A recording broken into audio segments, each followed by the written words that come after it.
That's the goal anyway. The goal is to make the process of digging and discovery so easy that even a tech inept boomer can do it. That's you guys. Well, some of you anyway.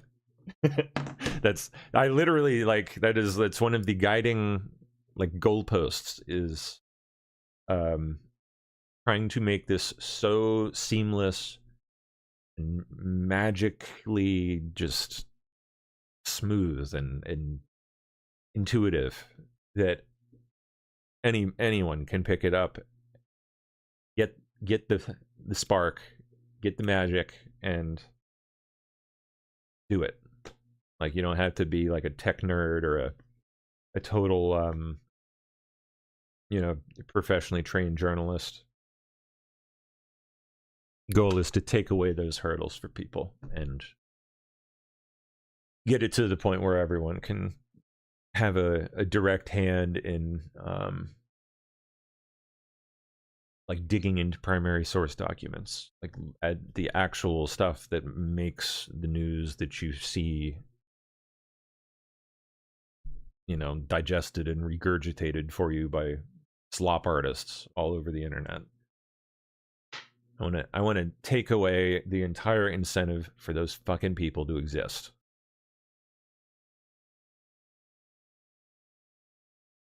Get the goods right from the source. Become the news. Because screw the news at this point. I mean, seriously, like, let's be real. Mainstream's a fucking shit show. Alt news is a shit show. It's all a shit show. And I'm tired of it. I'm fucking tired of the whole mess. I don't know about you guys, but I'm fucking sick of it. And I know I know I can't be alone in that, because my thermometer has been pretty on point over the last decade or so for where public sentiment is headed, where things are about to go. I mean, heck, I saw quite a bit of what has played out the last decade coming well in advance. I'm pretty sure I'm right about this one too. People have had it, like, and if they haven't yet, they're getting there. They're getting there really quick. Like, I'm fed up with both the mainstream and the current state of the alt media. It's just a train wreck. Like, they all just chase down whatever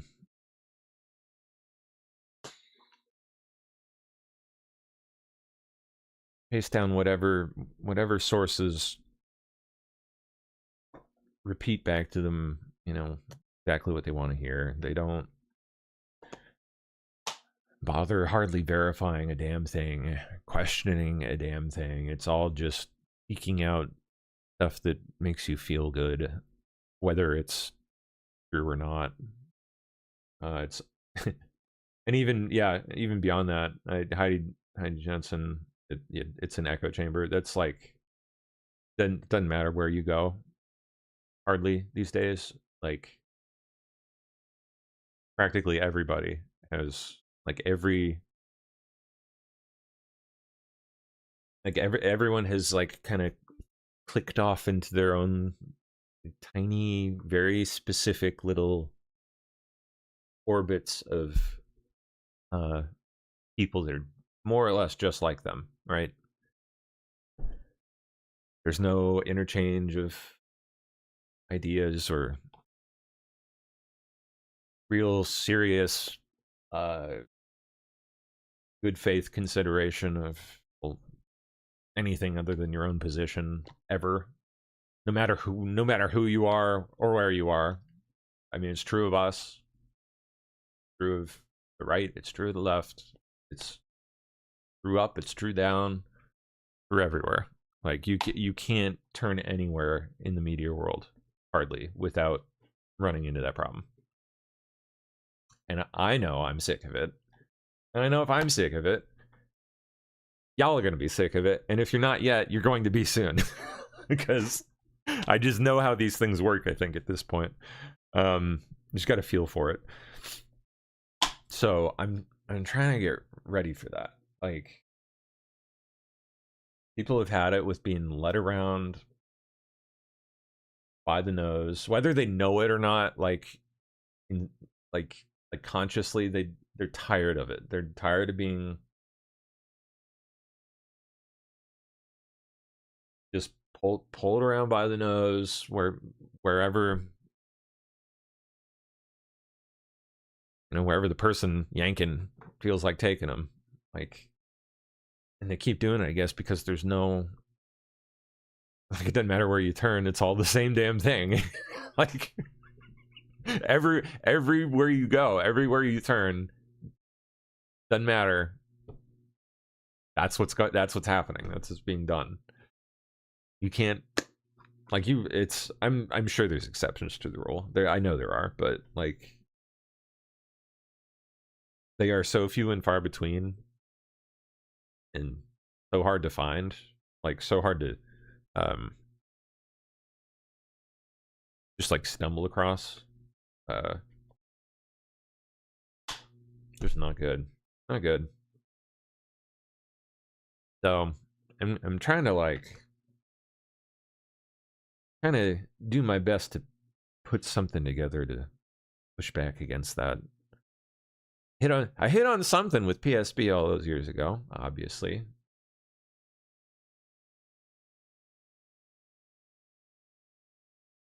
Just we gotta like see where the next big move is, the next big shift. We'll see. We'll see where it goes.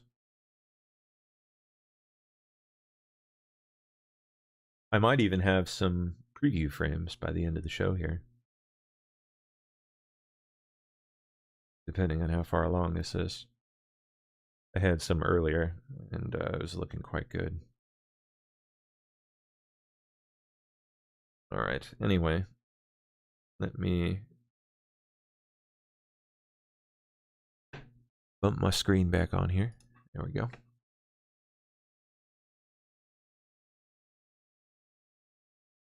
And let's go back and see what's going on with all this. What's it called? Lance Twigs. Lance Twigs. The first three cases that I'm going to be kind of like beta testing the whole system on is going to be the SPLC case, Russiagate, because obviously that's about to become a big deal again.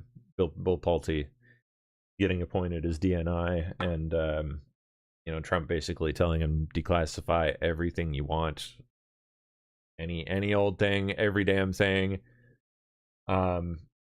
There's going to be a lot of fresh documents to go through there, and there's a lot of old ones too.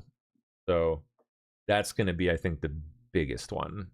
That's like I want to be that I kind of want to be like the main squeeze, the main focus, and then the third one's going to be Epstein. But I'm more worried about Russiagate right now, because I think that's going to be more imminently newsworthy. Epstein, all the Epstein files will never stop being newsworthy, especially when everything starts connecting. All these different cases kind of start getting little threads that connect to others. And then after I get Epstein loaded in, I'm just going to focus on all the WikiLeaks dumps, all the Epstein, Podesta emails, Clinton emails. I gotta get a list together of other major tranches of files to toss into the mix, but those are going to be the first major ones. I think they're all, it's a pretty good pool of the most relevant topics over the last 5-10 years. So we'll have a lot of good stuff to start with. And the app will basically let you, well,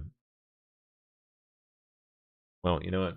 I don't want to give too much away, because I want to build it and have it ready, and not have other people hear my good ideas and take them. But it's gonna be really cool. It's gonna be fucking awesome. All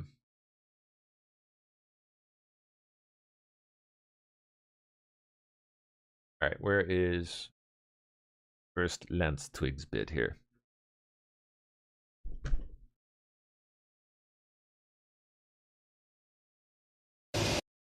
From Force. Okay, here we go. Tell me, Tyler Robinson's roommate testimony plays in court today. Finally going to hear it, at least. We will not see it publicly on the live stream. That was the ruling as of late yesterday from the judge. That could even be modified again this morning when court gets underway in a couple of hours here in Utah. We shall see. But what the judge did rule, and it took all afternoon, guys, with the defense objecting on multiple grounds to keep this out of the public viewing. The priority of the prosecutors, who didn't really fight back a lot, or as much as I would have liked to have seen them in the courtroom, their goal ultimately is the judge seeing everything, because the judge is the one making the probable cause decision. As far as whether or not you and I see it or the public sees it, they deferred that to the judge. So ultimately, the defense was able to run and make all of their arguments yesterday. Ultimately, the judge redacted 17 minutes, about 17 minutes of this 37-minute interview. And again, if you're not inside the courtroom, you may not even see the video at all. So that is going to be happening today. That was against the wishes of the Kirk family. Erica Kirk in the courtroom cued her attorney to go up and advocate for transparency and for this to be open to the public, all of this. But again, that was unsuccessful. She was quite distraught when she left the courtroom. Her mascara was dripping down her face from how much she had been crying in the courtroom, guys. So again, we shall see what we hear more of that today. Hopefully we can at least see the audio for everyone to hear. Yeah. Poor thing. Chinley, so you said that most of the day was spent on that recorded interview. Did we learn any new evidence at all?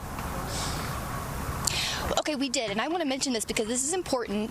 Briefly, the prosecutors put up video from the police station where Tyler Robinson turned himself in about 30-plus hours after the shooting. And why they did that is because they wanted to show what he was wearing. They say he was wearing the same clothes. Cut off. Okay. This has not been easy, as you can imagine. Oh yeah, the Kirk family's legal team walked up, told the court that the Tyler Robinson evidence, including and especially the Lance Twiggs testimony or interview footage or whatever, should not be hidden or redacted. I think there were efforts to attempt to redact it in some form. I don't know. I guess the judge eventually ended up ruling that it ought to publicly play. These exhibits are being admitted to the court in its entirety. The question before the court is publication. It's in the courtroom. Oh, this is just going to be a bunch of legal gobbledygook, I'm sure, but that's the gist of it. He allows it. The Tyler Robinson preliminary hearing will be resuming at any moment. We will take you there. There is going to be a very big moment today when we hear from Lance Twiggs. In part, it was a 37-minute tape. We will hear about 17 minutes of that, and we will take you right to the courtroom the moment that happens. Emily, I'm very interested in the color notes coming out of the court. We don't have eyes on Robinson and Erica and those in the courtroom, but Tyler Robinson apparently is uneasy at times during the hearing, especially during mentions of Twiggs. That's his former roommate and lover. He takes deep breaths, he fidgets, he adjusts his suit jacket. Interesting reaction. Indeed, I wonder if he feels betrayed, by someone that he trusted or something. Given the mountain of overwhelming evidence against him, is that the only thing of gravity facing you?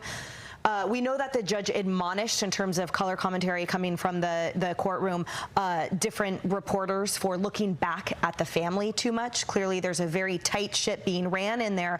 But to our broader earlier point, with such clear deference on defense and clear deference to the potential for prejudicial impact on defense, pulling out for a second, the entire purpose of this is to demonstrate probable cause on behalf of prosecution that there's enough evidence to proceed to trial, right? And thus far, we have seen ballistics, we have seen testimony, we have seen DNA evidence, we have seen footage, we've seen surveillance, we've seen confessions. There's so much happening here. We're pulling out for the moment. The judge is back. We're going to dip in. Listen.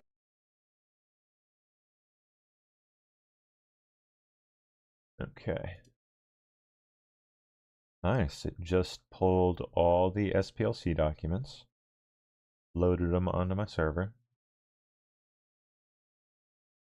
started organizing them, found the missing ones, and is going to pull those from Pacer.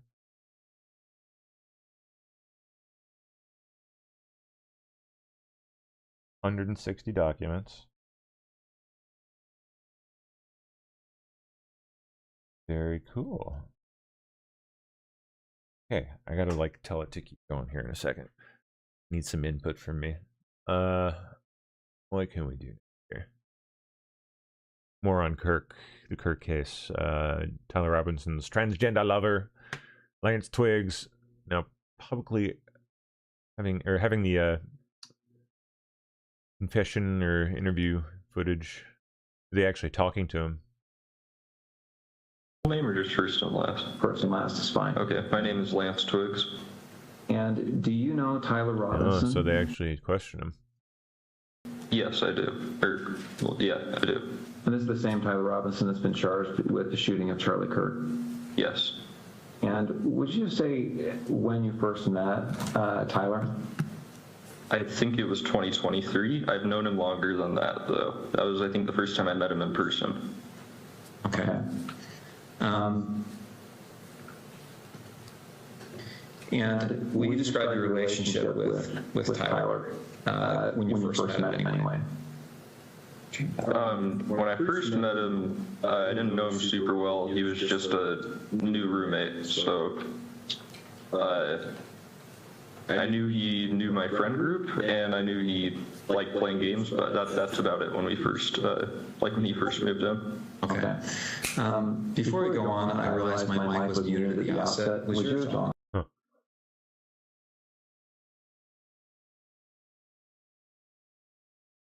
You here, remember how I was engraving bullets? Was he engraving bullets before this? Yeah, Engraving I don't remember bullets. exactly Okay. when, but he had said he was planning to go hunting with his family, and he asked me for if we had a Dremel because he said he wanted to engrave messages on bullets, and I just told him where a Dremel was and told him to make sure he doesn't set off a bullet on accident in the house. But I didn't really think about it until then. How long before September 10th was this that he asked about the Dremel? I don't remember, because he'd been talking about the hunting/camping trip for a couple months, but I don't remember when he was specifically asking to engrave the bullets. So are we talking a year before? Oh no, not that long. It would have been, I'd say, at most a month before this was when he was asking. Okay.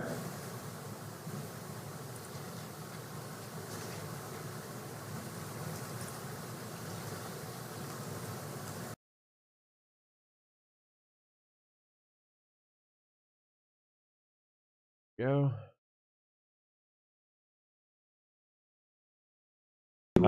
Twiggs confirms Tyler Robinson left him a note which admitted to killing Charlie Kirk. I want to bring this up, and I should say that these text messages that we've been looking at here are Bates number 54. Okay, the notes have been titled 16.3 with a note, and this is Bates number 58. Do you recognize that on the screen there? Yeah. What do you recognize it as? That was the note under his keyboard that he was referring to in the first text of that chain. Okay, so where did you find this? On his desk underneath his computer keyboard. And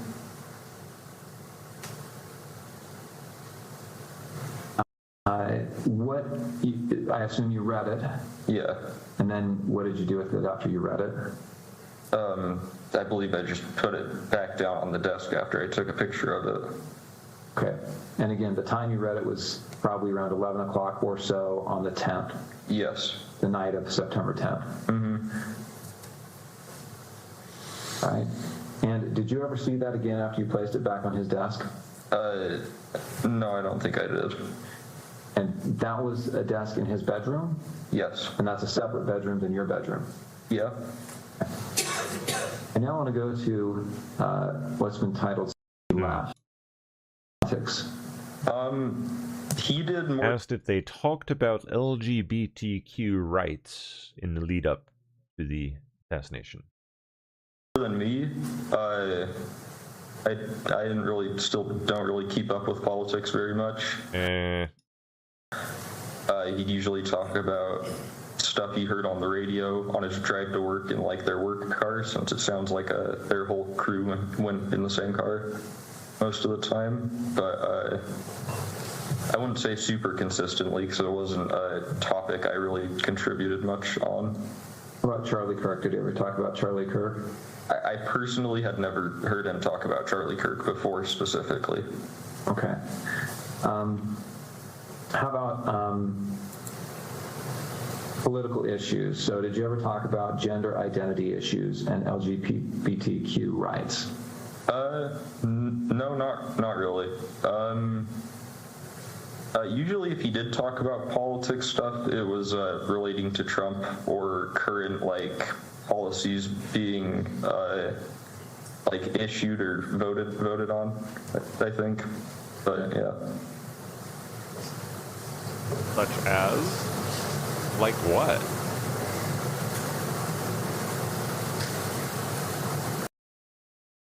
Erratically, was he pacing? Was he just sitting down, relaxing? No, he was walking around a lot. Right, and that's within the home. Mm-hmm. And did he talk about what he had done? Didn't go into detail. I just asked him in person if what he said was true the night before, and he said it was. He started crying a little bit and said he wishes he hadn't done it. And then kept going around and just doing stuff, I think, to keep himself busy or distracted or something. Okay. Did he talk about what he was going to do next? Fuck. And then eventually said that he would talk to his parents or turn himself over. Well, I guess they censored that part or something. But yeah, looks like it. And then eventually said that he would talk to his parents or turn himself over. Okay.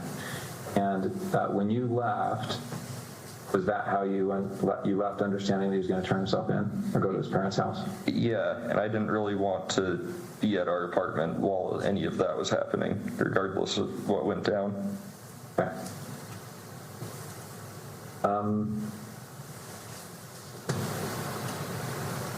Okay, before he came home, had you seen the press releases, any of the media on this? I'd seen one Instagram link. Huh.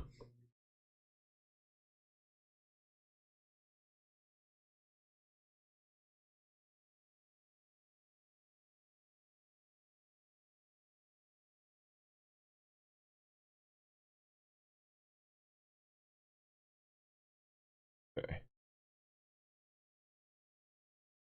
It begins Wednesday, 11 p.m. Will you start reading underneath that? Yes. So this would have been from Tyler. It says, drop what you're doing, look under your keyboard. And I apologize. Let me stop you there. How do you know that that message would have been from Tyler Robinson? That's just so any of the messages in gray would be from Tyler, and messages in blue would be from Lance. It's just the way the iPhone distinguishes the messages, and also Lance in his interview also acknowledges that who was saying what.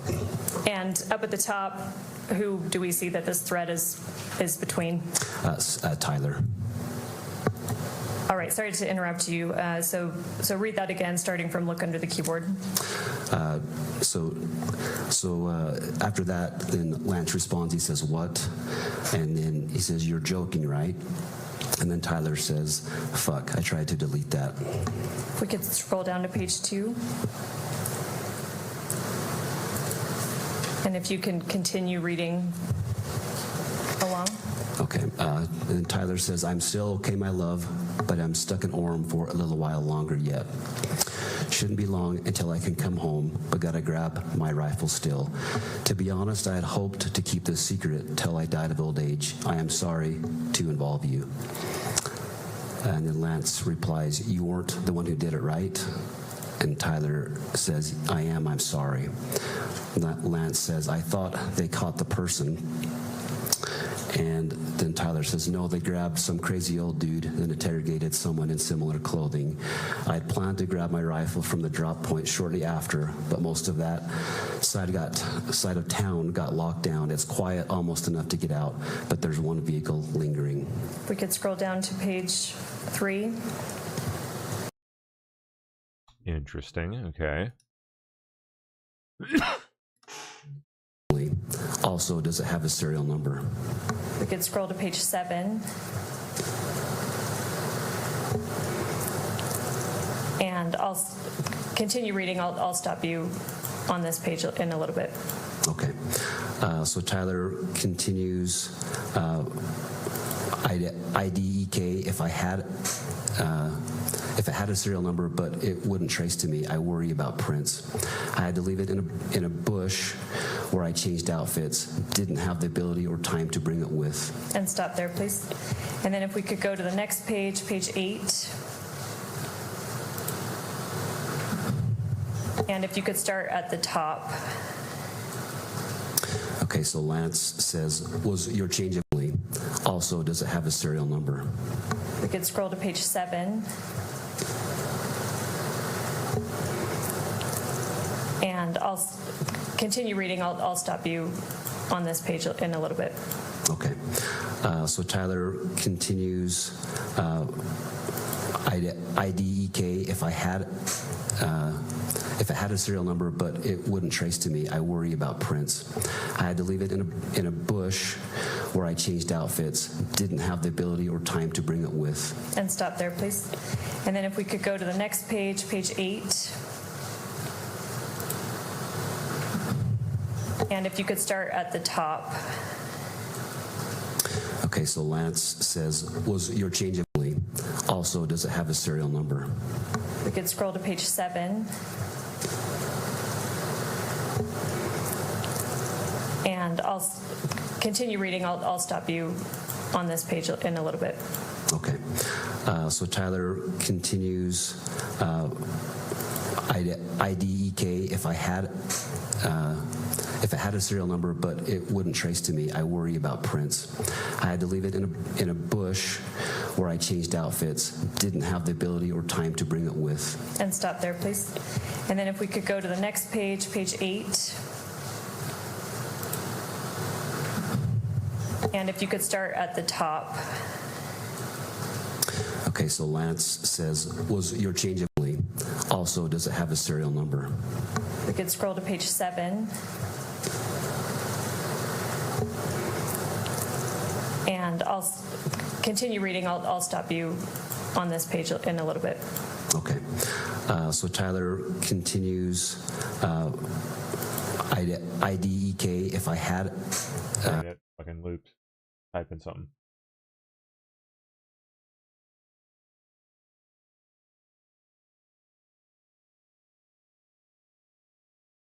White House official says draping that's presently going up over the White House's north portico columns right now is for standard stonework and crack repairs. And the plan is to presently to keep the columns white. What are their complaints about this or something?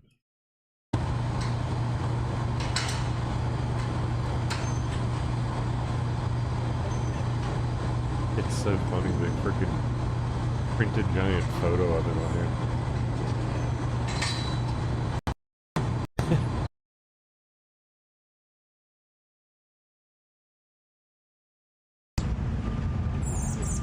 That is actually pretty convincing too, if you're just catching it out of the corner of your eye.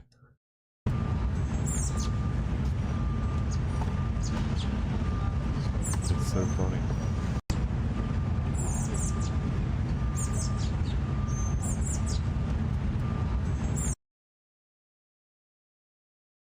Okay, now we get to the Scheinbaum bit with the Mexican that got shot. Magnolia Park neighborhood, a man shot in the stomach with ICE agents and federal investigators on scene. Within the last few moments, we've confirmed that man has died. Let's show you where this is happening at the intersection of Canal Street and Highway 90. What was going on there? Oh, that's the guy. Okay.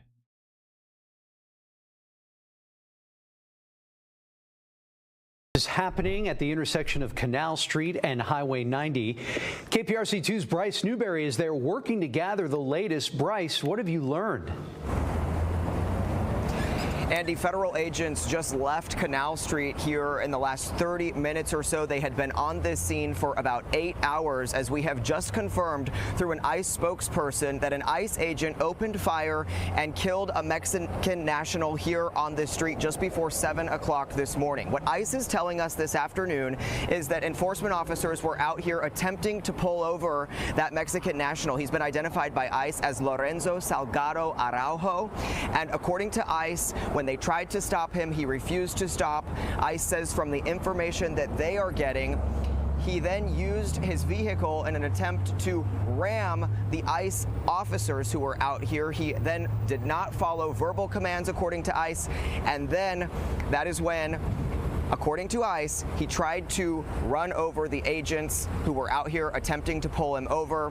ICE says that an agent then opened fire. The man, Salgado Araujo, got rushed to Ben Taub Hospital. According to the Houston Fire Department, we're told that he was taken there with CPR in progress, and then we have just learned from ICE this afternoon that he died there at the hospital. There's still a lot of questions here. We have not seen any video of this incident, but we saw that the FBI Houston's evidence response team came to process this scene. Again, those federal agents have been here for about the last 8 hours today. We have reached out to the mayor's office to get any additional information. Houston police officers were here on the scene also holding the perimeter. We did see a white van that got loaded onto a wrecker as part of this investigation and then hauled away from here this afternoon. A lot of reaction coming in from the community while the police tape was up out here. We did see a lot of those neighbors coming. They had seen on social media what happened, a lot of them upset. My colleague Joy Addison is just down the road here on the other side of where this scene has cleared. She's been speaking with those neighbors throughout the day. Joy, what are they telling you?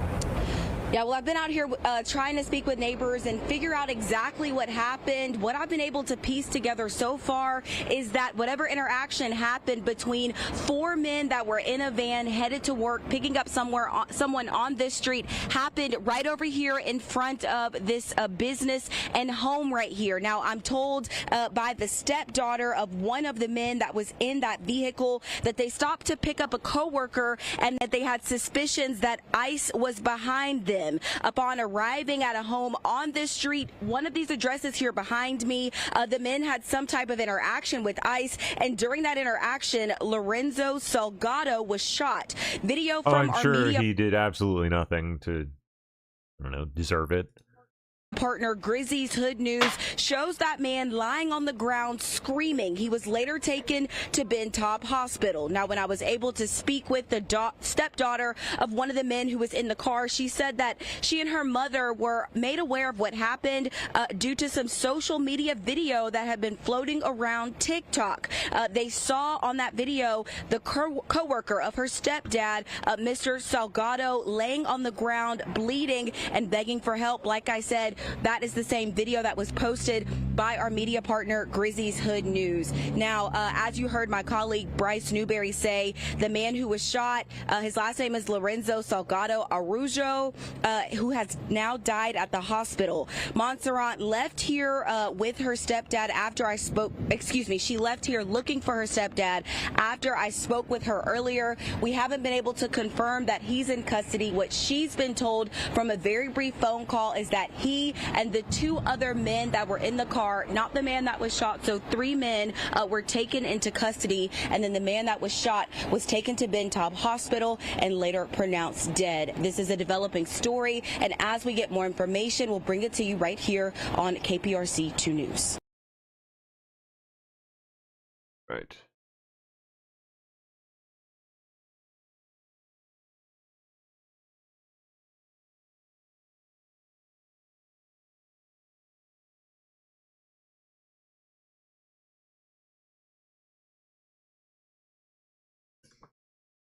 Okie dokie, let's see.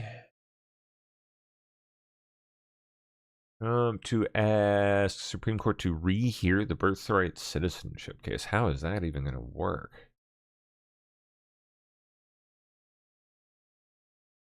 I didn't even know they could do that. Okay.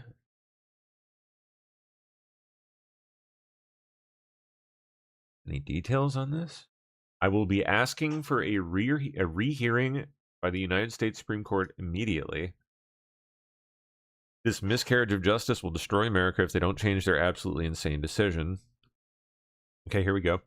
Court's ruling allows the losing party to file a petition for a rehearing within 25 days of the ruling being handed down. Yeah, but I have to imagine that does not happen often. However, a majority of justices on the court would have to agree to rehearing in order for it to be considered again. I'm guessing again, but I imagine there would have to be some kind of like new evidence or, you know, new information, change of circumstances, something that would give them, you know, the reason they need to do it.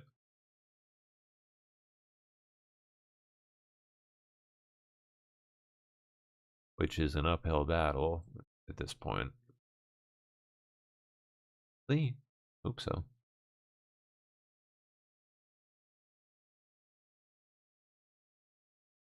All Graham Planter's first public appearance since his, well, incident. There he is bending over, getting ready to take it. The bucket, that is.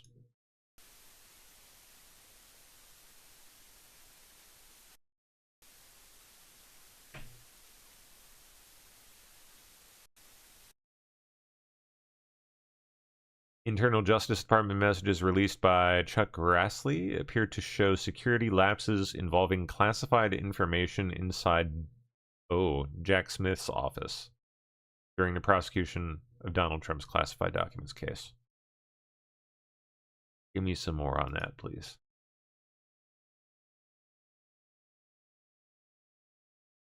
Okay, newly released Internal Justice Department messages released Wednesday by Chuck Grassley here to show security lapses. Grassley released the communications along with a letter to E.G. Blanche seeking answers about whether the incidents were investigated, whether any classified info was compromised, and whether the issues involved evidence used in Smith's prosecution of Trump. Talk about the pot calling the kettle black, Grassley said in a statement. According to these messages, Biden DOJ personnel may have committed the very offense for which Jack Smith was prosecuting President Trump. Go figure. Yeah. Grassley asked Blanche to respond by July 22nd on whether anyone was disciplined, whether Trump's attorneys at the federal court overseeing the case were notified, and whether any classified info was compromised. According to Grassley, the messages describe multiple security-related incidents involving Smith's special counsel office and other Justice Department personnel. One exchange discusses an individual receiving access to classified materials before officials confirmed the person had a required need to know. How did that one happen? What? And who was it? That's insane. Another reflects uncertainty over whether classified materials stored inside a Justice Department SCIF had been moved without proper accounting, which I thought was, the entire freaking point of a SCIF. Or one of, anyway.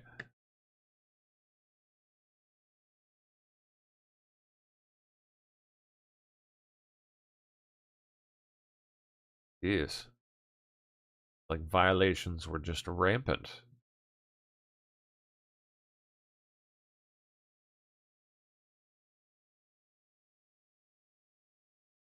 They're starting to squirm before the release of information, declassified information regarding foreign involvement in the stealing of the interference and stealing of the 2020 election, and then whatever happens afterwards. I hope either we expedite the Save America Act. If you can't expedite it, my recommendation is you've got a national security emergency, and you should go. The President of the United States, Commander-in-Chief, has a obligation and a duty to protect the vote in November, so it can't be stolen by these open border nullification projects. They're starting to squirm before the release of information, declassified information regarding foreign involvement in the stealing of the interference and stealing of the 2020 election, and then whatever happens afterwards. I hope either we expedite the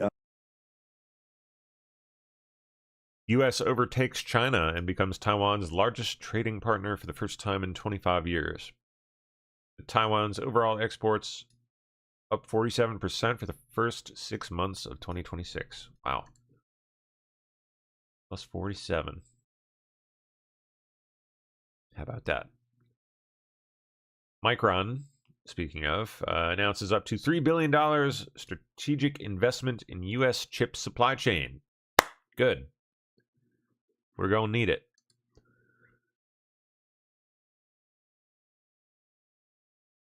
Hey, Trump confirms SpaceX stock is being sent directly into Trump accounts for America's youth. I just signed up this morning.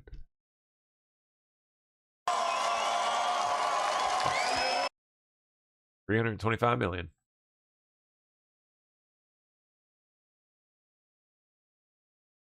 Carol Leonnig is a liar. And this article is complete fake news. I don't know what this is, but let's see. BS Now, MS Now. Claims Trump had to switch to his old Air Force One when flying from Turkey to the UK because the gifted jet he insists is great didn't have the defensive capabilities needed for safe travel amid Iran hostilities. Mr. Chung here responds, Leonnig is a liar, and this article is complete fake news. She has no idea what she's talking about. She says the White House declined to comment. Not true. We gave comment to the New York Times and many other outlets. Oh, I guess she just didn't print it.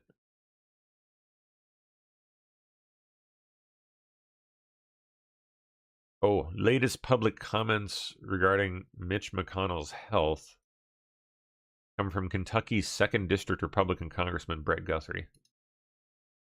I've talked to people on his staff, and I haven't directly talked to him, but I understood he talked to John Thune yesterday or the day before. You understand, do you? And some others. Does John Thune understand, too? I hope he recovers. He's been a mentor of mine, been a friend of mine since I ran for the state senate 2 years ago, and so my thoughts and prayers are with him. But I do believe he's going to recover, and I hope he's back in Washington soon. We need him. No, we don't. We need him the opposite of back. We need him on his back, never to get up again. I've Not that it's really much different from how he's been the last, I don't even know how long anyway. He's well been The Walking Dead. And Illinois State Representative. Illinois State Rep Carol Ammons has just been indicted for an NGO fraud scheme. Oh boy. And her husband are accused in a kickback scheme tied to campaign money. How about that? Carol Ammons serves the Urbana area. She is now facing wire fraud and other charges.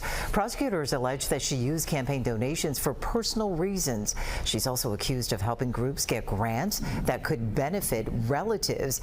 Aaron Ammons is accused of trying to mislead investigators. Oh, I bet he did.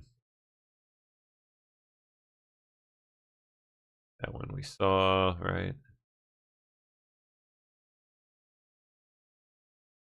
That we saw, and then what is this? This chart should be a wake-up call about AI cheating. Brown University professor says.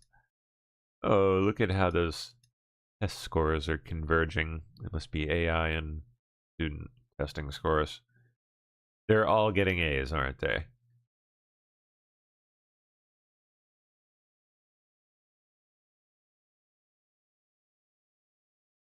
Midterm and final scores.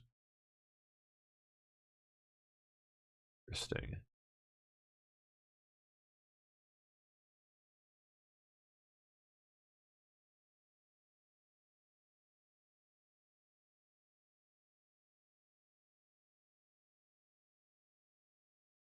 Yep, it's completely messing up all this stuff. The way things used to work is post. That we saw. Okay. Steak and Shake. Not only waiving franchise fees for veterans, partnering with the VA to expand outreach to veterans so they can get the care and benefits they've earned. Huh.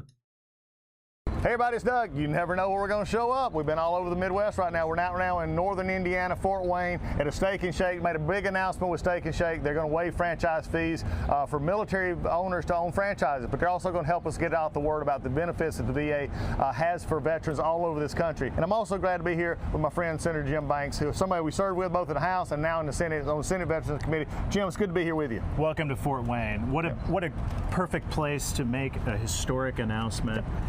Steak and Shake, in my opinion, just cemented themselves as the most pro-veteran restaurant in America to waive their franchise fee for veterans who want to own and operate a Steak and Shake restaurant, but also a announcement of more hirings for veterans who can come and work for a great company. This is a great story, and no better place in America to announce it than in Fort Wayne, Indiana. Mr. Secretary, thank you for coming back to Indiana. You've been here over and over again. I want to say thank you to President Trump for all that he does for our veterans and all that you do to carry out that mission and our vision, and Hoosiers are very proud of all of you for what you're doing. Well, Senator, it's good to be here. Fort Wayne's a great place. Hey, but you never know where I'm going to be next. You know what you have to do? You have to follow. Next time, we'll see you. Steak and Shake is pretty good. NYPD officers perform miraculous rescue on the Brooklyn Bridge. Oh, she turned a jump. Oh my gosh. Oh my gosh. My name is Chris. What's your name? I just want to talk. What's happening today? I want to help you. That's why I'm up here right now. I genuinely care. I do. It's a permanent solution to a temporary problem. It really is. I don't know what you're going through, but I want to understand. We have services we can get you to. The strongest thing you can do right now is accept help. I promise you, that's the strongest thing you can do.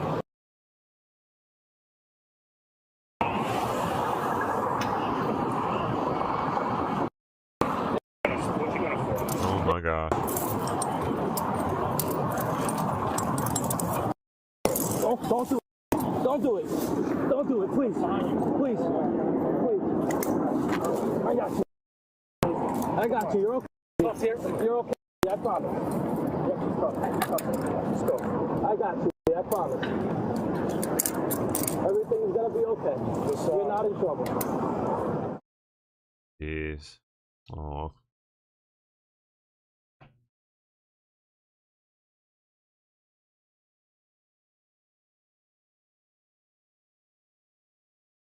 Okay, we read that out.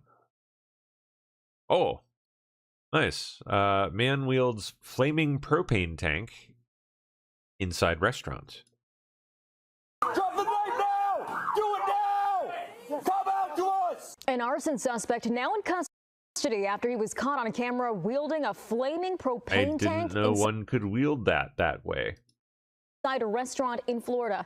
This happened earlier this week in Tampa. Sheriff's deputies say when they arrived, they found the building filled with smoke and flames and the man inside holding 2 knives. The man now faces several charges. Drop the knife now! He is. Okay. Former Trump ambassador Morse Tan says he's being held. Oh, yeah, in South Korea. I wanted to see this. Being held in South Korea over a speech he gave in Washington, D.C. What? What are the South Koreans holding you for? Ambassador Tan, thank you so much for being here today. You are now the target of a criminal investigation, and you have been placed under a government exit ban preventing you from leaving the country. Tell us a little bit about what's going on. Sure. So it's really extraordinary because this is based on something I said at the National Press Club in Washington, D.C. And for a U.S. citizen to say something and for that to end up resulting in his not being able to go home back to the U.S., it's really a strange situation because a U.S. citizen speaking on U.S. soil is protected by the U.S. Constitution. And we have the First Amendment in the Constitution that protects free speech and freedom of expression. And so this is truly a stunning sort of thing, but it's also indicative of the breakdown of the rule of law in South Korea and how you have an anti-American regime in place in South Korea as well. Well, they're saying that you defamed South Korea's president. You deny any wrongdoing. You challenged this travel restriction in court. You were back in court recently. They extended your ban from leaving the country. They want you to stay until the investigation is complete. What was the latest in the latest court appearance that you had? What can you tell us? Sure. So, Vanessa, if I was a prosecutor and you were to ask me, do I have enough evidence to move forward with the case in regards to the crimes that Lee Jae-myung is said to have committed, I would be able to say, yes, I have enough evidence to move forward with the case. And so that's the nature of it there. And in terms of where things are at, there's been a dangerous escalation because it's moved from the police to the prosecutors. So at this point, anytime they choose, they could choose to seek to arrest me. They could seek to incarcerate me. And this is a dangerous escalation that has taken place.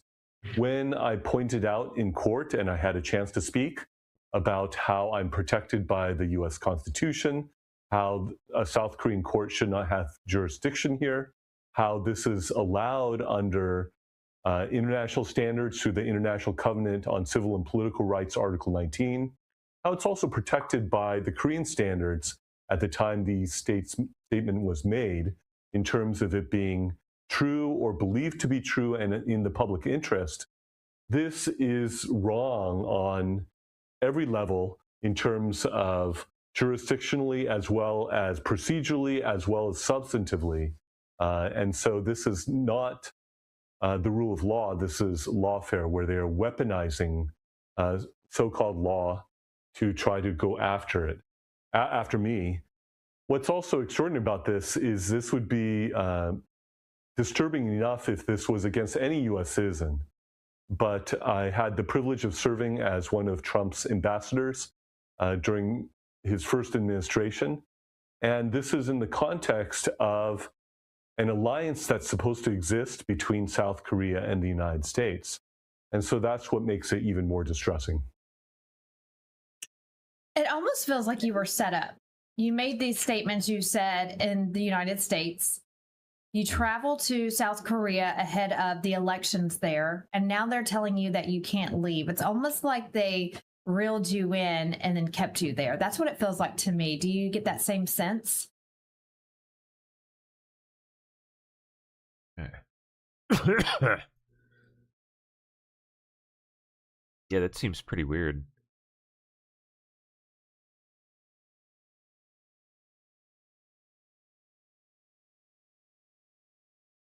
What remarks he made at the National Press Club?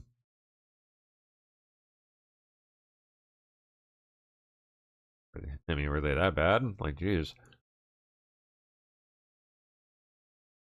Okay, Scott Bessent and Tennessee lawmakers unveil a sign renaming a bridge on I-40 in Dandridge as President Donald J. Trump Bridge. Okay, 3, 2, 1. Wait, what? 2, 1.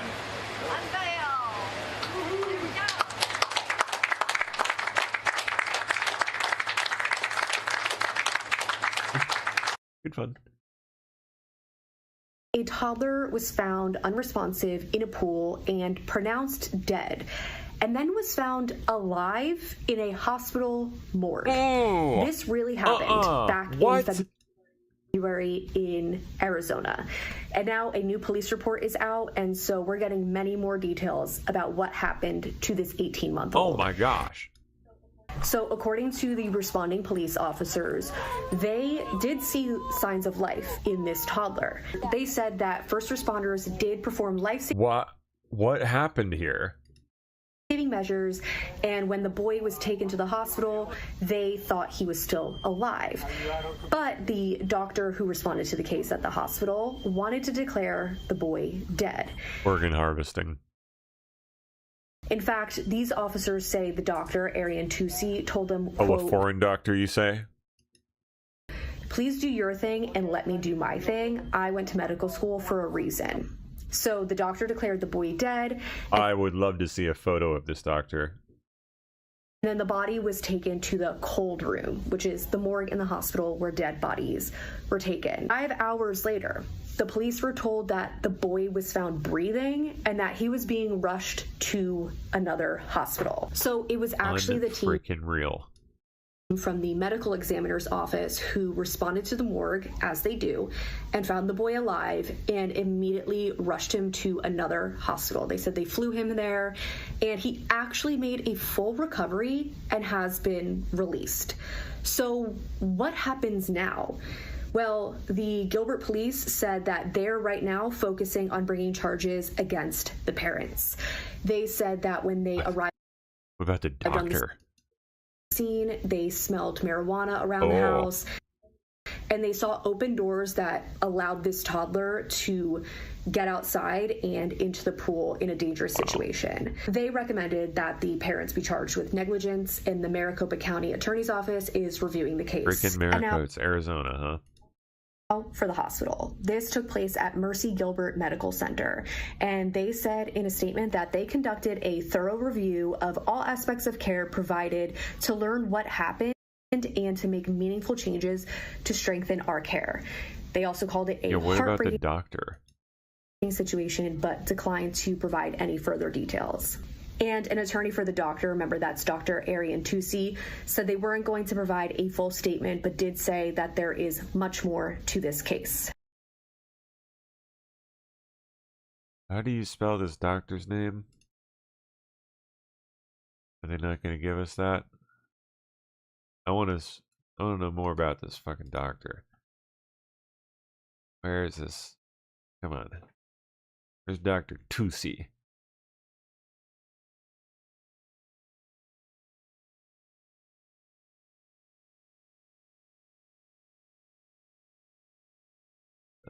Okay, I don't see the first name. But we'll see what we can find. Dr. Tusi, Arizona.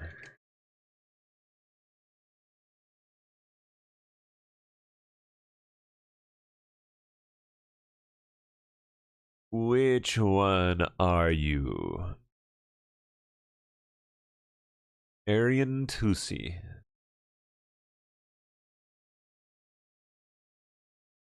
There he is.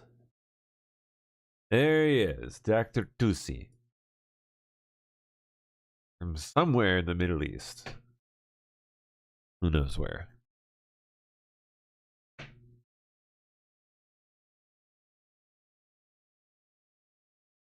Creepy. Yeah, that's a freaky one.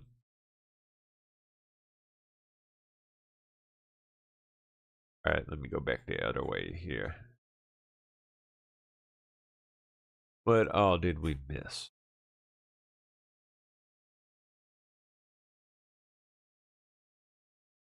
Go. Is that Air Force One? Attention all aircraft, effective immediately. Palm Beach International Airport is officially President Donald J. Trump International Airport. President Donald J. Trump International Airport. ATIS Information Hotel, now current. Trump altimeter 3009.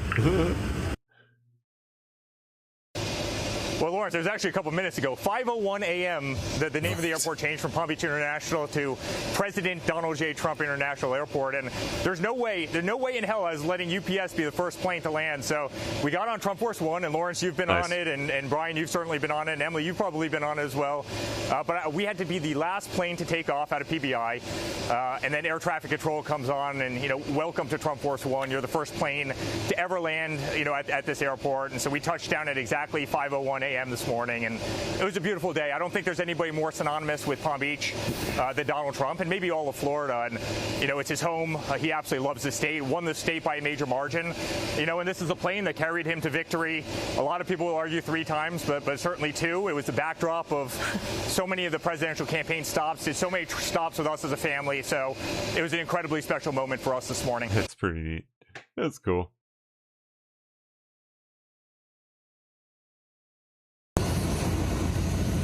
It's last night overseas, England.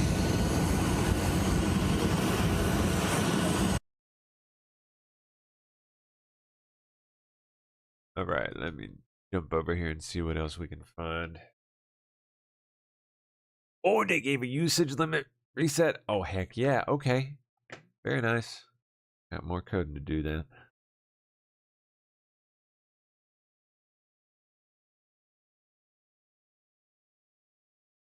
Huh? Releasing photos. Photos of the ammunition recovered. Remington head stamp on the case. Despite the somewhat low resolution of the photo, you can see the somewhat blunted nature of the projectile's tip. Yeah, there's soft tips. Yep.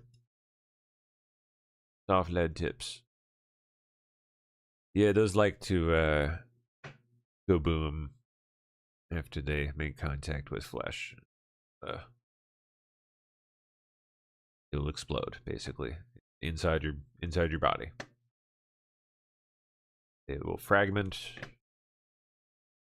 go all over the place. Nasty.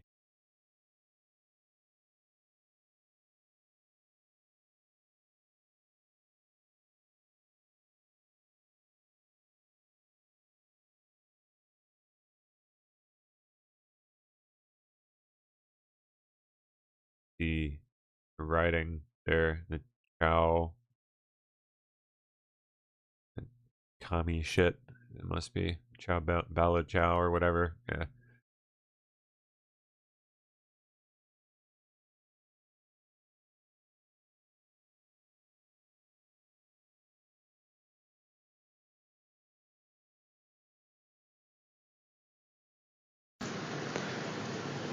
All right, is this a better view of the towel? Yes, it is. If we can go to Exhibit 10.1.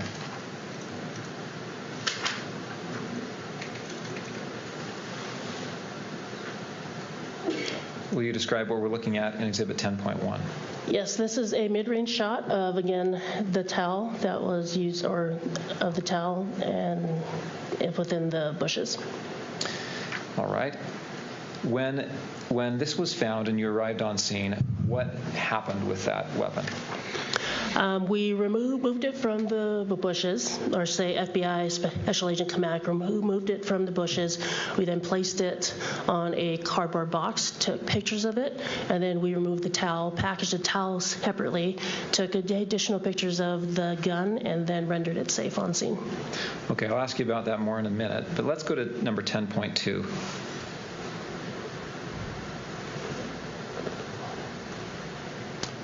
Will you describe what we see here? Yeah, so what you see here now is the dark colored towel and the rifle that is in the towel, and it is in a cardboard box. Why is the towel still around the gun? We wanted to document as to how it was found. All right, let's go to 10.3.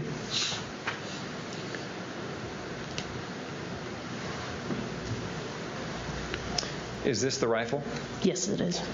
You described making the rifle safe. Will you describe what that is? Yeah, so what that is that we ensure that there isn't anything in the chamber and that there's no other cartridges in the gun that would have it go off. So to do that, because it is a bolt action gun, we would have to manipulate the bolt or the lever back, and then from there see if anything was in the chamber, and then let's say carefully remove anything that was in the chamber and below it. All right. What is the difference between a bolt action and an auto ejecting gun? Yep. A bolt action is one where the user actually has to. Okay.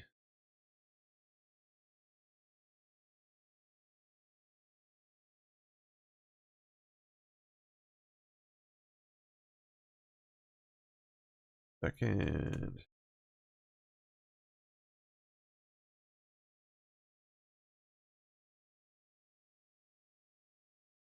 Good here. Cool.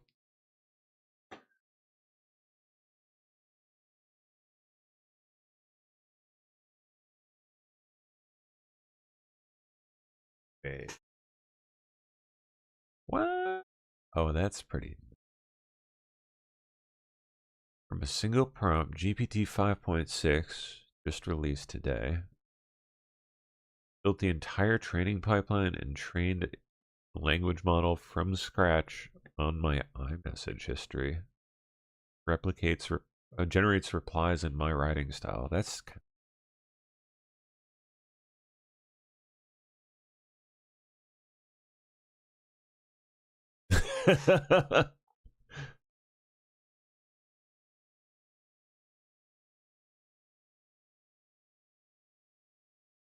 oh, weird. I mean, there's not really much of a practical use for that, but like, it's fun. Huh. All right. This police encounter in Fort Worth, Texas. Officers told Christian preacher, this guy, that they would ticket him for offensive speech for saying that homosexuality is a sin or for calling someone a faggot. Oh, how dare he. How dare you, sir. Where you want to be with it. Well, can you tell her too that she can't cite us for speech is offensive, because she threatened to cite us if we have offensive speech? It depends on what you're saying, who's offended. So if I say homosexuality is a sin. So free speech does not include the no threats, no threats. Well, let's hear him school us on the Constitution. Go ahead, Officer Heron. Fun of somebody, if you call them certain words and they feel offended by that, unfortunately, that is the part of the. So if I call somebody, and I'm just saying this for clarification, if I say you're a faggot and they get offended, you're going to cite me. That is a Class C ticket, unfortunately. I'm not the one that makes the rules, but that's the way they tell us. I just wanted to get that on video for my. I mean, I'm just trying to say it's very vague in what it is. Yes, it is. If I feel offended, I can't do much about it other than my job. Right? And we understand that. We know you got this. You got to do what you're. I get that whole. I want you to make sure you all can be where you need to be. I want you to be able to exercise. I'm sorry, but where is this? This is in Texas. I mean, it's Fort Worth, which is I'm sure a shit show at this point, but still. Courts are for it. Not your fault. It's not your fault. And we understand that. No animus towards you. To be where you want to be. With it, well, can you tell her too that she can't cite us for speech is offensive? Oh, there's another one. Female Texas cop, yet again Texas, threatens to ticket a retired officer and Christian street preacher for offensive speech. Is it the same guy? That ordinance means like music, not talking. If someone is offended by your talking, then we have a problem. That is a constitutional violation of your rights. If you shut us down, no. If they are offended, that's the line that's delineated in the Constitution, is when I feel when someone else feels offended. That's the cutoff. Offended by your speech. Okay, then I'll write you the ticket and we'll go from there. Wait, you're going to take us for offensive speech? Yes, absolutely. Are you serious? Speech. You're going to cite us for offensive It's called disorderly conduct. That's, no. Yes, Disorderly conduct has to be accompanied by conduct. This is the conduct I'm that a you're retired doing. police You're officer. talking? What? For who? 26 years, federal law enforcement. So it's federal. So this has nothing to do with local. Wow. Women should not be cops. To do with local. Yeah. Well, do whatever y'all think that you can do. Whatever we think. Wow. It says 80 decibels. If y'all know the law so well, I'm not going to let y'all do So I just want to clarify. If anything is said that's offensive, you're going to write the ticket? If someone complains that your language... Yes, that's the cutoff right there. If someone complains and says that they are offended by something you've said, all bets are off. What the fuck is even... This is Texas, man. Like, what? Hey, pretty loud. Oh, God, what a train wreck. What is going on? I think if nothing else, if we just stopped the whole lady cop thing, we'd be better off. We'd be in a much better place as a country and a world.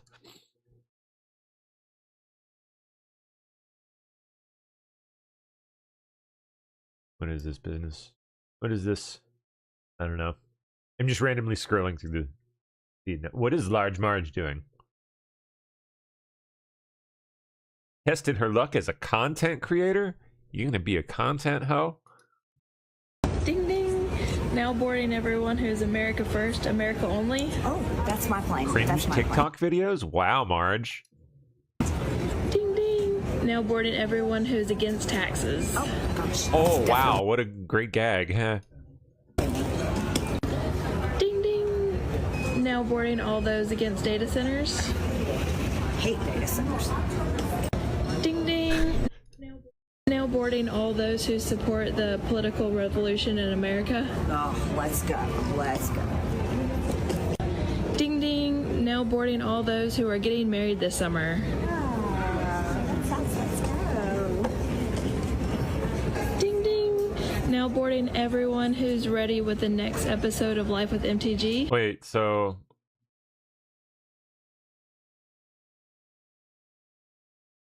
So she's not cheating on her... Oh, wait, that's right. The husband left her? I guess the gym trainer left her too? Let's go. Oh, that's the guy. That's the TV guy. God, he looks so old when he's not on TV. We're getting married What is Real America's Voice, right? That's him. Yeah? this summer. Let's go. Ding I just ding! can't imagine why. Now boarding everyone who's ready with the next episode of Life with MTG. I'm warning everyone that's tired of this bullshit.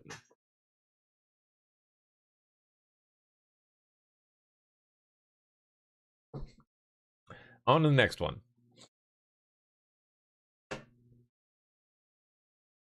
What's this? More Tyler Robinson.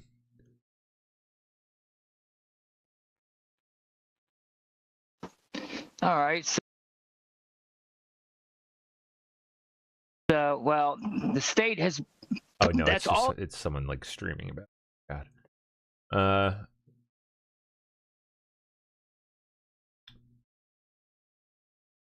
Nope, don't give a shit. DC local news? Alright, why not? Oh, a random future engineer walking around the alleys of Washington, D.C., learning about air pressure. It's video that literally stops you in your tracks. A suspect can be seen stabbing tires. And you can hear the air screaming out. 7 News got a hold of 2 different surveillance videos showing these bold crimes in broad daylight. They happened around noon on Tuesday, July 7th, in an alley off 35th Street Northwest in Georgetown. He's just trying to learn him some physics and shit. Now, this is one of the vehicles that had its tire slashed. Actually, that's a spare. We spoke with the owner. He has since changed the tires out. But another thing I wanted to point out while we're out here, see over my shoulder there, that's one surveillance camera. There are a lot of cameras out here, and all of them captured the same thing, that same suspect stabbing tires of multiple cars, and then afterwards simply just walking away like nothing happened. Andre Servine says he relies on his SUV for work. He doesn't recognize the suspect, and now he has to pay the price for this random act. It has like 5 or 6 slashes, like punctures. You can clearly see that's been done with a knife or something like that. He's probably having problems. He's trying to put his frustration on somebody else. His frustration. Property, but which is not nice. No, sir, it is not nice. Thank you, senor.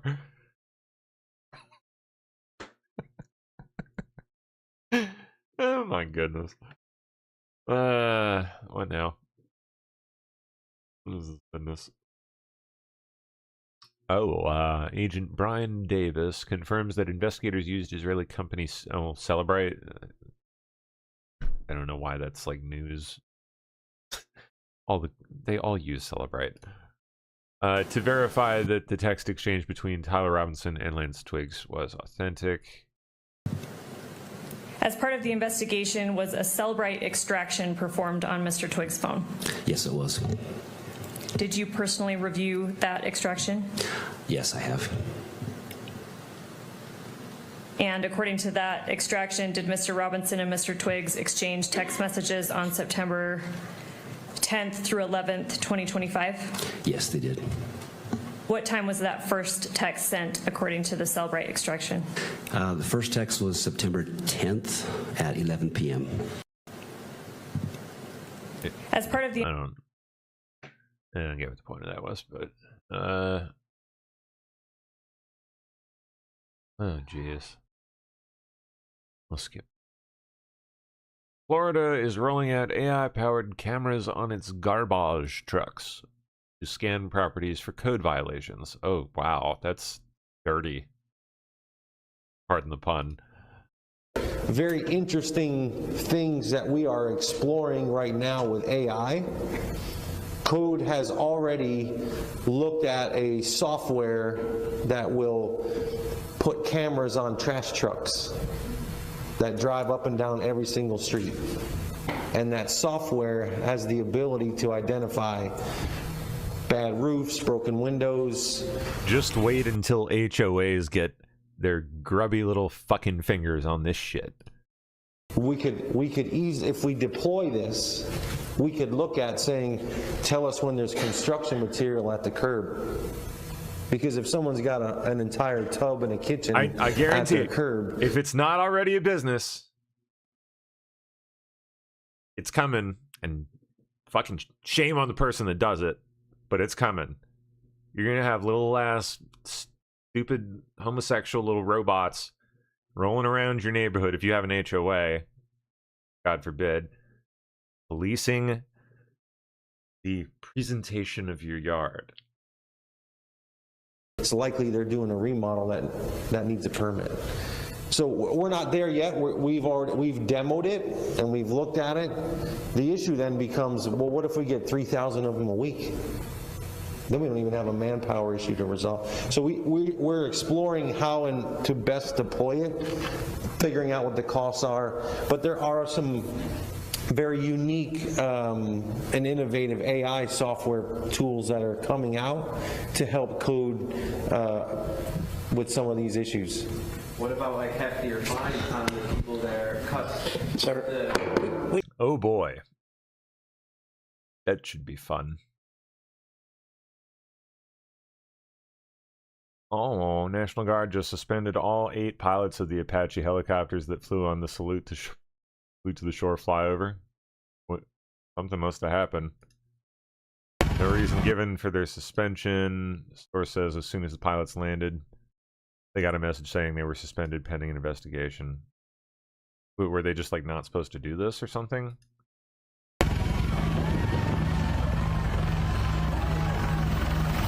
Whoa, damn!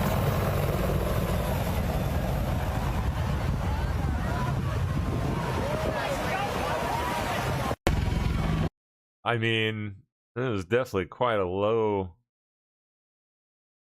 pass. Ooh. Dang, going right over people too. Right there.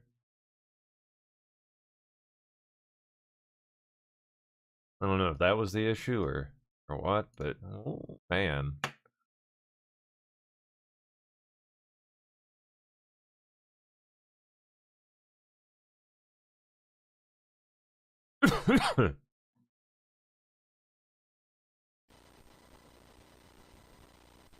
Oh, damn, this is just this afternoon. Close to me. Oh. I saw flash flood warnings. Gross.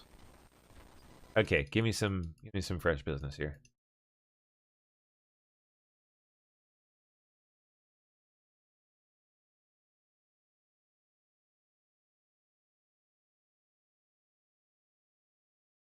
Pentagon releases videos of American forces obliterating 90 targets in Iran. Night or two ago. Oof. That's a boo-boo. Yep, it's a boo-boo too.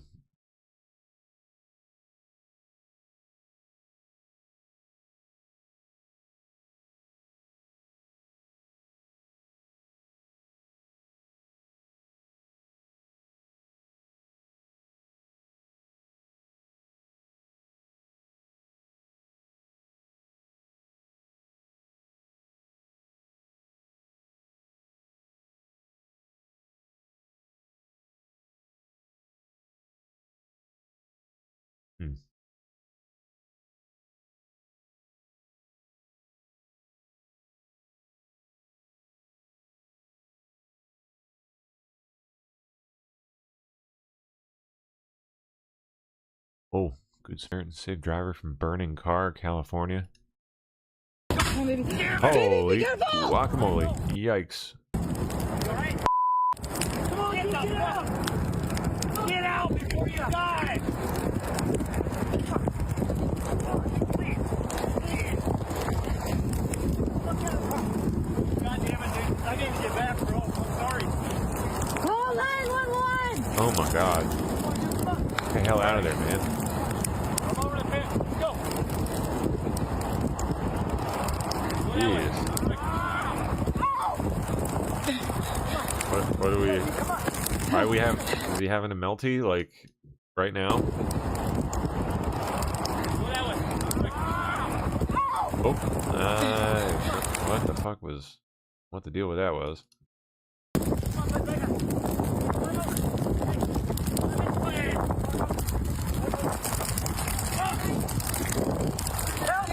Thank you. Run to the fire now! Now! No, it's Drugs. He probably left his drugs in the car. I mean, You don't want to leave your drugs in the car. South 5 freeway entrance. Yeah, the car's on fire. The guy's on fire. Hurry! Hurry! The guy's stuck. Right. Hey. Oh, there's another guy in there still? Or is... Oh, he's like, there's a razor wire fence or some shit? Dude, just like... Holy fucking cow. Does someone have a knife? Jesus God. Oh yeah, that'll help. Yep. Yay. That's hard to watch.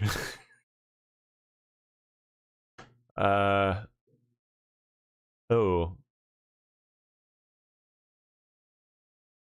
Defense attorney for Robinson lashing out at Erica Kirk.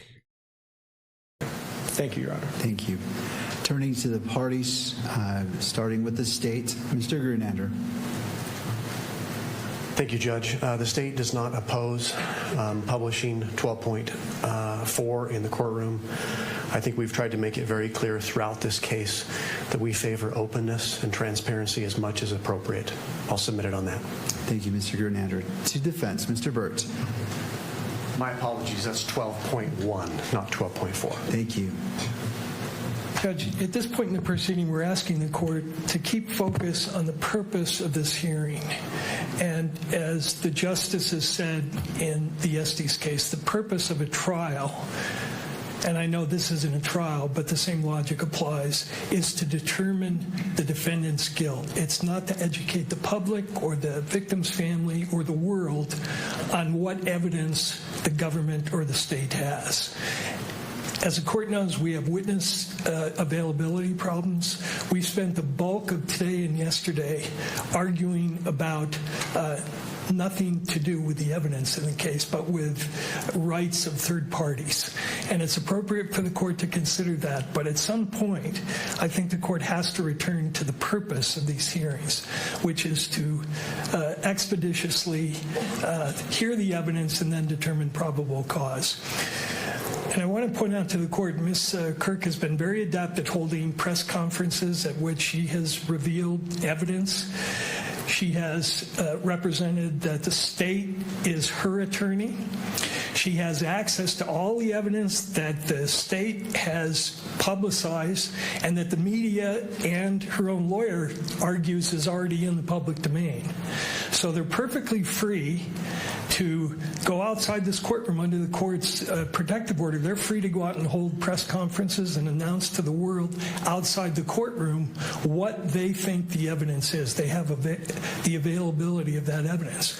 But the court's role, I think, at some point is to exercise some control, move the case forward, and especially when we have witness availability problems. And I'd ask the court, whatever the court does, if you're going to allow revisiting or replaying of evidence for the sole purpose of informing the world or Ms. Kirk or anybody else, that the court do it at the end of the process and not at this point where we will be deprived of our ability to call this witness, because she has to be done today. Thank you, Mr. Byrd. Thank you. Briefly, and I say that because time is of the essence, not because I don't want to hear what you have to say. I understand, but there was a lot that was just said that's just not true. Well, so let me put this in the spot where we need to be. And I understand that there's opinions, but I have to keep this to the probable cause. I don't want this to go to a back and forth about issues that lie outside of probable cause. And I realize statements are made, and as the victim's representative attorney, you want to address it. So I will hear you, but we need to be brief. So if you can be succinct, I definitely want to hear what you have to say. Your Honor, I am almost always brief, I promise you. The family has not seen this video. It hasn't. It doesn't have access to the evidence the state has. The state is the state, and Mrs. Kirk and the family have their representatives. There's a completely distortion of reality that was just put forth. And this isn't about educating anybody about anything. This is about allowing the family to see the evidence that's been gathered after a 10-month investigation in which a husband was assassinated. That's what this is about. So we ask you to please allow the family to view the video like the court has viewed in order to allow the family to process this moment. Thank you. Thank you. Anything further before the court issues its ruling and we go from there?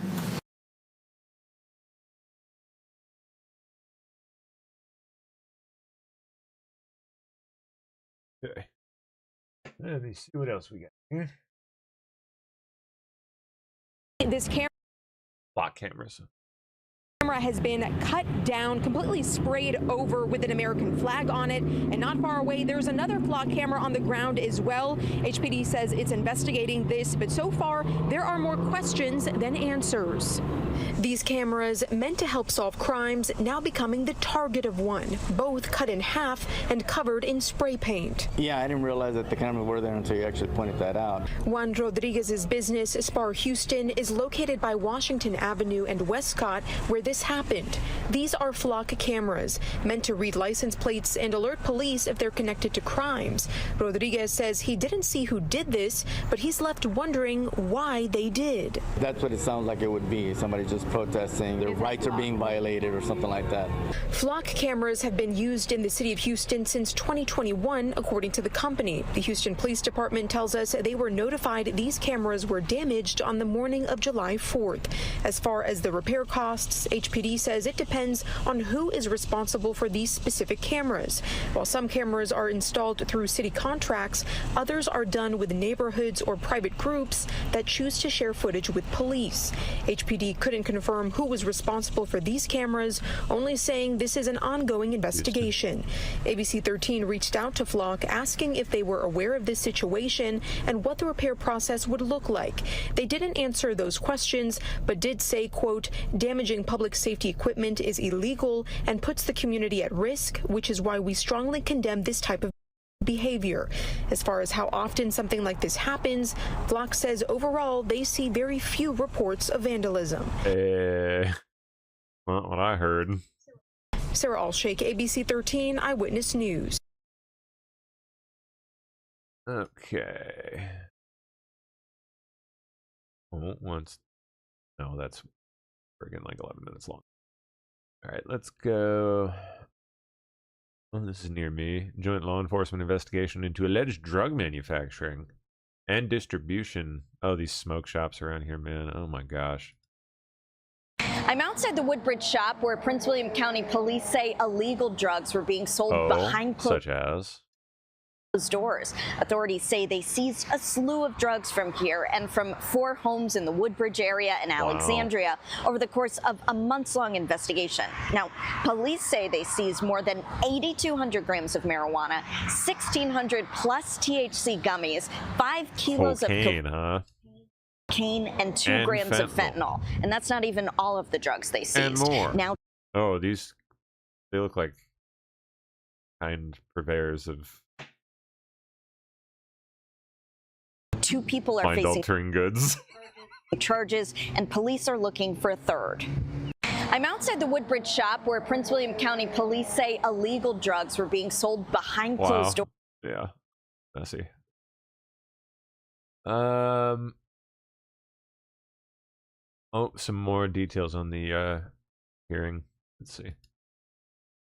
Trace, just more details coming from inside the courtroom from our digital reporter. When they got to the point discussing the rifle that was used, Tyler Robinson was squirming, apparently uncomfortable, swinging in his chair, scratching his nose. He looked uncomfortable with the texts that were being discussed. Also, Erica Kirk was looking down, leaning forward, not looking at the screen showing those texts. Our reporter also said Erica was audibly crying throughout the proceeding today. When they got to the part about Lance was, when he was asking Tyler about the rifle and for hunting, the very graphic detail about the nature of the gun that Robinson said did well in the killing. That is when Tyler Robinson's mom started crying and wiping her eyes. Charlie Kirk's mother had her hand on Erica's upper arm and shoulder, and they were both tearful today. After showing the Discord chat logs, the prosecution also put the note from Tyler Robinson on the screen. That's the handwritten note that's been discussed that Tyler Robinson left for his lover. Our reporter inside of the courtroom says it was a very lengthy, full-page handwritten note. Trace. Yeah, Matt Fenn, back to you as the news warrants. Weird, creepy. All right. Well, I suppose that does it for me. Let me pop my share off here. Andrew Daniels in. How you doing, sir? I'm doing pretty good. Pretty good. There we go. Yes, indeed. I'm gonna go relax and get some dinner or something. Yeah. For sure. Enjoy your rest. I shall. Yeah. Have a good show. Yep. Thank I'll you. catch y'all later. Bye. What is up? All right, YouTube guys. That's it for me. I'm out. I am, as I said, gonna go relax for a bit. And I will catch you guys tomorrow morning. That's right, Friday. Friday morning news. See you then. Bye-bye.